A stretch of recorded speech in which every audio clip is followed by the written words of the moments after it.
Good morning student. So finally हम लोग hybridisation के बाद मूव कर रहे हैं अपना नेक्स्ट टॉपिक में, दैट इज VACPR थ्योरी, जो कि हाइब्रिडाइजेशन के बाद one of the most important topic.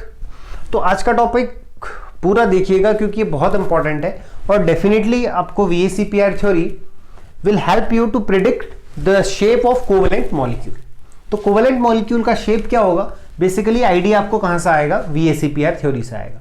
क्योंकि हाइब्रिडाइजेशन में क्या था कि we can only predict the geometry कि मॉलिक्यूल मतलब किस तरीके से बॉन्डिंग हो रही है, मींस हाइब्रिड ऑर्बिटल का फॉर्मेशन हो रहा था और उन हाइब्रिड ऑर्बिटल से अपने पास फिर क्या बन रहे थे, equivalent set of hybrid orbital और बॉन्डिंग हो रही थी।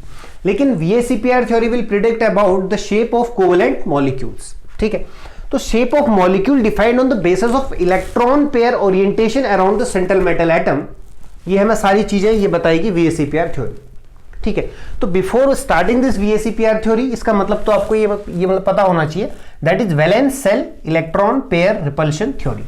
Valence shell electron pair repulsion theory, that is VACPR theory. ठीक है, अब देखिए मैंने ये बता दिया, it is to predict the shape of covalent molecule. ठीक है, तो सेंट्रल मेटल एटम के तरफ के अराउंड जो भी इलेक्ट्रॉन पेयर्स हैं उनका ओरिएंटेशन कैसा होगा, लोन पेयर कैसे हैं, बॉन्ड पेयर कहां है, उनके बीच में किस तरह से ये रिपल्शन होगा, that will all deal with this theory. एक टेबल मैंने ड्रॉ किया टू सेव योर टाइम, तो इसको अभी करेंगे डिस्कस। तो देखिए VACPR थ्योरी से पहले मैं आज आपको एक फॉर्मूला ये बताता हूं, एक बहुत इंपॉर्टेंट ट्रिक है टू कैलकुलेट द हाइब्रिडाइजेशन। अगर आप जल्दी से आपको हाइब्रिडाइजेशन निकालना आ जाता है, then you can easily predict the VACPR shape. VACPR के अकॉर्डिंग शेप भी निकाल सकते हैं। तो हाइब्रिडाइजेशन के लिए फॉर्मूला ये नोट करें, H is equal to half V plus X minus C plus A। This is the formula. ठीक है, इसके अंदर इनका मीनिंग क्या है नोट कर ले। V is the number of valence electron on central metal atom, X is the number of monovalent atom जो सेंट्रल मेटल एटम की तरफ चारों तरफ ये होंगे, C is the charge on cation, A is the charge on anion। अभी इनका meaning आपको ये समझ में आ जाएगा। ठीक है, तो that is the meaning of these terms. अब देखो यहां से मैं क्यों बता रहा हूं आज आपको हाइब्रिडाइजेशन, क्योंकि अगर आपको हाइब्रिडाइजेशन निकालना जल्दी से आ गया तो आप तो यहां से मतलब जल्दी से बॉन्ड पेयर भी निकाल लेंगे, लोन पेयर भी निकाल लेंगे और मॉलिक्यूल के शेप को याद कर लेंगे। यही आपके बहुत इंपॉर्टेंट है और बाकी कुछ भी निकाल सकते हैं अगर आपको फॉर्मूला आता है। देखिए मैं एक एग्जांपल लेके चल रहा हूं, फॉर एग्जांपल मैं ले रहा हूं आपके सामने वही अपना डेली वाला एग्जांपल मीथेन। अब आपको ऑर्बिटल अभी फिलहाल ही बनाने की जरूरत नहीं है, आप सीधे सीधे CH4 पे लगाओ formula, H is equal to, देखो हाफ आपने ये लिखा, V is the number of valence electron on central metal atom. Central atom कौन है यहाँ पे, कार्बन। कार्बन पे valence electron 2,4 plus X is the number of monovalent surrounded atom. अब कार्बन के चारों तरफ हाइड्रोजन मोनोवैलेंट है, कितने हैं, 4 हैं, तो इस वजह से 4 + 4 minus C charge on cation, कोई चार्ज है क्या, ये प्लस वाला नहीं है, 0, प्लस चार्ज ऑन एनाइन, कोई नेगेटिव चार्ज है, नहीं है, 0। तो 4 + 4 8/2, H नंबर आ गया फिर से 4। और कल डिस्कस किया था अगर नंबर 4 आ जाए तो हाइब्रिडाइजेशन विल बी sp3। क्या होगा, sp3 होगा। ठीक है, अब यहां से आपको पता चल गया कि CH4 में हाइब्रिडाइजेशन sp3 है। अब आपको लोन पेयर ये कैसे निकालना है, तो लोन पेयर निकालने के लिए क्या करोगे, हाइब्रिडाइजेशन माइनस बॉन्ड पेयर। ठीक है, हाइब्रिडाइजेशन देखिए कितना आया है, 4 माइनस बॉन्ड पेयर, कितने बनाए कार्बन ने बॉन्ड पेयर, भाई वैलेंस सेल में 4 इलेक्ट्रॉन थे, चारों हाइड्रोजन से शेयर ये कर लिए, 4 - 4 इज इक्वल टू 0, तो लोन पेयर 0। हाइब्रिडाइजेशन sp3 है, sp3 हाइब्रिडाइजेशन 4 बॉन्ड पेयर है, क्या है बेटा, 4 बॉन्ड पेयर है, लोन पेयर 0 है, तो शेप क्या होगा, देखिए sp3 हाइब्रिडाइजेशन, बॉन्ड पेयर लिखा है 4, लोन पेयर लिखा है 0, शेप होगी टेट्राहेड्रल, एग्जांपल है CH4। बोलो बात समझ में आ रही है, बिल्कुल आसानी से आ रही है ना। तो अब आपको बार बार वही ऑर्बिटल बनाना, बॉक्स ये बनाना इंपॉर्टेंट नहीं है, कंपटीशन के लिए भी ये चीज इंपॉर्टेंट होती है कि आपको जल्दी से फॉर्मूला आना चाहिए, बट बेसिक चीजें तो समझ में आनी ही चाहिए। ठीक है ना। अब देखिए एक और इसी में एग्जांपल लूं, आपको सारी VACPR भी आ जाएगी ये समझ में। तो ये समझ में आ गया ना, ठीक है, इसको मिटा दूं। चलिए लोन पेयर कैसे निकालना, एक आध फॉर्मूले और ये करेंगे यूज। तो आपका फॉर्मूले में एग्जांपल लेंगे तो फॉर्मूला भी शायद क्लियर हो जाएगा। दूसरा एग्जांपल मैं लेता हूं अमोनिया। क्या लेता हूं स्टूडेंट? अमोनिया। देखिएगा अमोनिया के केस में फॉर्मूला लगाओ H is equal to half bracket V number of valence electron on atom, central atom. Central atom कौन है? नाइट्रोजन। भाई नाइट्रोजन सेंटर, चारों तरफ तीनों तरफ हाइड्रोजन है, तो V का मतलब नंबर ऑफ वैलेंस इलेक्ट्रॉन। अब बताइए नाइट्रोजन पे कितने वैलेंस इलेक्ट्रॉन होते हैं? 2,5, that is 5 plus X is the number of monovalent atom. Nitrogen के चारों तरफ कितने मोनोवैलेंट एटम है? 3 है, तो 5 प्लस 3 माइनस 0 प्लस 0, कोई चार्ज नहीं। अब ध्यान रखिएगा यहां पर X क्या है? That is the number of monovalent surrounding atoms. अगर कोई ऑक्सीजन तरह का आइटम आ गया तो वो काउंट नहीं होगा, बिकॉज ऑक्सीजन इज डाइवैलेंट, तो इसलिए इस चीज को ध्यान रखिएगा। अभी बताऊंगा एग्जाम्पल पे भी। तो ये हो गया 5 plus 3 8/2 4। Again H is equal to कितना आ गया स्टूडेंट? 4 आ गया। बोलो समझ में आ गई बात? अब इस केस में देखो अमोनिया के केस में H4 आ गया हाइब्रिडाइजेशन, तो फिर से अपने पास क्या हाइब्रिडाइजेशन आया? बोलो sp3। भाई जो नंबर कल आ रहा था 4 आ रहा था, उसके अकॉर्डिंग हाइब्रिडाइजेशन sp3 है। तो इस केस में क्या होगा? अगर sp3 हाइब्रिडाइजेशन है तो लॉन पेयर भी निकाल लेंगे। तो लॉन पेयर निकालने के लिए अभी बताया था क्या करेंगे? Hybridisation minus bond pairs. तो lone pair is equal to hybridisation 4 minus bond pairs. अब देखिए कितने बॉन्ड पेयर है? 3, तो 4 माइनस 3 इज इक्वल टू 1। इसका मतलब एक लॉन पेयर आएगा। बॉन्ड पेयर बन रहे हैं 3, लॉन पेयर हो रहा है 1। एग्जाम्पल देखो, बॉन्ड पेयर है 3, लॉन पेयर 1 हो, sp3 हाइब्रिडाइजेशन, तो उसकी शेप क्या हो जाती है स्टूडेंट?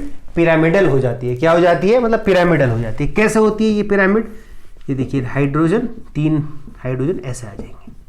इसका मतलब क्या हुआ? समझो बात को। अगर आप सिंपल फॉर्मूले से निकालते अपने हाइब्रिडाइजेशन वाले ये अप्रोच से, तो हाइब्रिडाइजेशन आता है sp3, और आप बोलते सर आप तो कह रहे थे sp3 हाइब्रिडाइजेशन होता तो उससे टेट्राहाइड्रल होनी चाहिए। बिल्कुल होनी चाहिए, लेकिन वो तब पॉसिबल है जब चारों के 4 बॉन्ड पेयर हो, कोई भी लॉन पेयर प्रेजेंट ना हो। अगर मॉलिक्यूल में लॉन पेयर प्रेजेंट है तो लॉन पेयर और बॉन्ड पेयर या लॉन पेयर और लॉन पेयर के बीच में रिपल्शन होने की वजह से वो अपने आप को इस तरीके से ओरिएंट कर लेते हैं या एडजस्ट कर लेते हैं या रीअरेंज कर लेते हैं कि वो एक दूसरे से मैक्सिमम डिस्टेंस पर चले जाएं, जिस वजह से रिपल्शन थोड़ा सा मिनिमाइज हो जाए। This is the prediction of this VACPR theory. बोलो बात समझ आती है? अब मैं आपको थोड़ा सा हिंट देता हूं, रफली हिंट है। देखो क्या होगा, चलो इसको मैं थोड़ा सा रफ करूं यहां पर, ठीक है? नोट करें इसको रफ करूं हल्का सा, ठीक है? अब देखो मान लीजिए आपको पता नहीं होता ऐसा कुछ होता है, आपने sp3 के अकॉर्डिंग क्या करा? अमोनिया की स्ट्रक्चर ड्रॉ करी, टेट्राहाइड्रल। देखो भाई टेट्राहाइड्रल ऐसी तो होता है, एक H यहां होता, एक H यहां होता, एक H यहां होता, और यहां क्या आ जाता है? एक लोन पेयर आ जाता। भाई टेट्राहाइड्रल से भी यही तो है। बॉन्ड एंगल कितने होते? सारे 109 डिग्री 28 मिनट के होते। अब इस केस में क्या होगा? समझो स्टूडेंट बात को, कि ये जो लोन पेयर ऑफ इलेक्ट्रॉन है और यहां जो बॉन्ड पेयर है, तो इनके बीच में रिपल्शन होती है। बॉन्ड पेयर में भी होती है लेकिन कम होती है, बॉन्ड पेयर में भी होती है, कम होती है, लेकिन लोन पेयर और बॉन्ड पेयर में ज्यादा हो जाती है। तो इस कारण ये जो लोन पेयर है ये अपने आप को इस तरीके से अरेंज कर लेगा कि there will be the minimum repulsion, ये एक दूसरे से मैक्सिमम डिस्टेंस पर आ जाए और रिपल्शन कम हो जाए। तो इसलिए इसने टेट्राहाइड्रल से क्या शेप ले लिया? मतलब पिरामिडल शेप ले लिया। बोलो बात समझ आती है? ठीक है, ये हो गया। ठीक है, तो इसलिए आपको ये शेप्स याद रखने होंगे। आपकी एनसीईआरटी मतलब ये बुक में भी लिखता है वो AB2M, AB2L, AB2L2, मतलब bond pair lone pair B और L दिखाता है। हमने सिंपल से उसको ऐसे कर लिया एक्सप्लेन। ठीक है, तो ये हो गया आपका सेकंड मॉलिक्यूल। इसी में तीसरा एग्जांपल और लेता हूं वाटर का। तीसरा एग्जांपल किसका लेता हूं? वाटर का लेता हूं। तो आपको आज फॉर्मूला भी मिल चुका है एक, कौन सा वाला? V plus X minus C plus I. इस फॉर्मूले से आप किसी भी आयन का भी निकाल सकते हैं, बड़ा आसान चीज है। चलो अब मैं वाटर का एग्जांपल लेके ये चल रहा हूं। ठीक है, अब उस केस में क्या होगा जल्दी से कर लेंगे। वाटर का H is equal to half bracket valence electron, central atom oxygen है। कितने इलेक्ट्रॉन होते हैं ऑक्सीजन पे? ऑक्सीजन का एटॉमिक नंबर 8, 2,6, तो कितने वैलेंस इलेक्ट्रॉन हो गया ऑक्सीजन सेंट्रल एटम पे? 6 हो गए। प्लस x क्या है? The number of monovalent surrounding atom, कितने हैं? 2 हाइड्रोजन ऑक्सीजन के, भाई चारों तरफ 2 ही तो है। Minus number charge on cation, कोई चार्ज नहीं है 0, प्लस एनाइन कोई चार्ज नहीं है 0। 6 + 2 8/2 कितना हो गया, अगेन 4, फिर से 4 आ गया, तो sp3 हाइब्रिडाइजेशन होगा। ठीक है, तो sp3। अब इसके केस में वाटर में कितने लोन पेयर होंगे निकालने के लिए क्या करना है, जो हाइब्रिडाइजेशन का नंबर आया 4 माइनस इस पे कितने बॉन्ड पेयर है भाई, ऑक्सीजन के साथ 2 ही तो हाइड्रोजन है, एक हाइड्रोजन, तो 2 बॉन्ड पेयर है इसके साथ, देखो क्या है, 2 बॉन्ड पेयर है, तो 4 - 2 तो कितना आ गया 2। इसका मतलब वाटर के मॉलिक्यूल में 2 लोन पेयर है और 2 बॉन्ड पेयर है, मतलब ऑक्सीजन ने 2 बॉन्ड बनाए होंगे हाइड्रोजन के साथ और 2 लोन पेयर है। तो वैसे तो sp3 के अकॉर्डिंग टेट्राहेड्रल होना चाहिए था, लेकिन अब साथ में 2 लोन पेयर भी प्रेजेंट हैं, तो उस वजह से देखिए बॉन्ड पेयर 2 लोन पेयर 2, तो मॉलिक्यूल वी शेप में आ जाता है।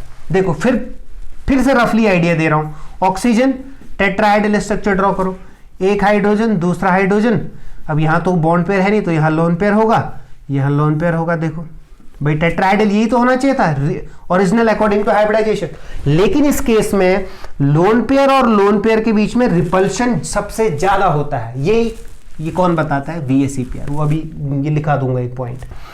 लोन पेयर में सबसे ज्यादा रिपल्शन, तो ये 2 लोन पेयर पास होने की वजह से देखो इनके बीच में रिपल्शन होगा, तो ये अपने आप को अरेंज ऐसे ये कर लेते हैं, एक H यहां डाल देते हैं, एक H यहां, एक लोन पेयर इधर चले जाएगा, एक लोन पेयर इधर चले जाएगा। तो अब ये वाटर का मॉलिक्यूल का शेप ये कैसा हो गया, बेंट हो गया, कैसा हो गया, बेंट या वी शेप हो गया।